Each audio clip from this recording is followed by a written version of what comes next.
પત્રકાર એકતા પરિષદનું બીજું અધિવેશન આજે ગોધરા વેજલપુર રોડ પર આવેલી ગ્રાન્ડ એકતા હોટલ ખાતે યોજાયું। આ અધિવેશનમાં રાજ્યભરમાંથી પત્રકારો, મીડિયા પ્રતિનિધિઓ અને સંગઠનના સભ્યોએ ભાગ લીધો હતો। પત્રકાર એકતા પરિષદના અધ્યક્ષના માર્ગદર્શન હેઠળ આયોજિત આ બીજા અધિવેશનમાં પત્રકારોના અધિકારો, પત્રકારોની સુરક્ષા, મીડિયા સ્વતંત્રતા અને વ્યવસાયિક મુશ્કેલીઓને લઈને મહત્ત્વના મુદ્દાઓ પર ચર્ચા કરવામાં આવી હતી। આ કાર્યક્રમમાં આવેલા મહેમાનોનું ફૂલગુચ્છ અર્પણ કરી શાલ ઓઢાડી સન્માન કરવામાં આવ્યું હતું। કાર્યક્રમમાં પત્રકાર એકતા પરિષદના વરિષ્ઠ સભ્યો તેમજ સ્થાનિક પત્રકારોની મોટી સંખ્યામાં ઉપસ્થિતિ જોવા મળી હતી।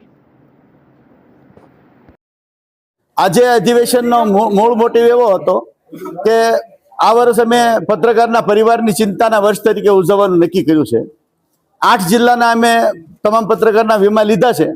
આ 9મો જિલ્લો છે। આજે અધિવેશન થયું, બધાના ફોર્મ આવી જાય એટલે ગોધરાના પણ બધા પત્રકારના વીમા 10 લાખનો વીમો લેવાશે। એની સાથે એનો ઓળખ કાર્ડને વીમાની રસીદ આપશે। એટલે પત્રકારોના પરિવારની ચિંતા કરવાનું વર્ષ, એટલે કે પત્રકારને કઈ મુશ્કેલી પડે ત્યારે એના પરિવારનું કોણ આ ચિંતા આ સંગઠન કરે છે એની ખાતરી કરાવવા માટે આખા ગુજરાતમાં આ વર્ષે વીમો લેવાનું નક્કી કર્યું છે।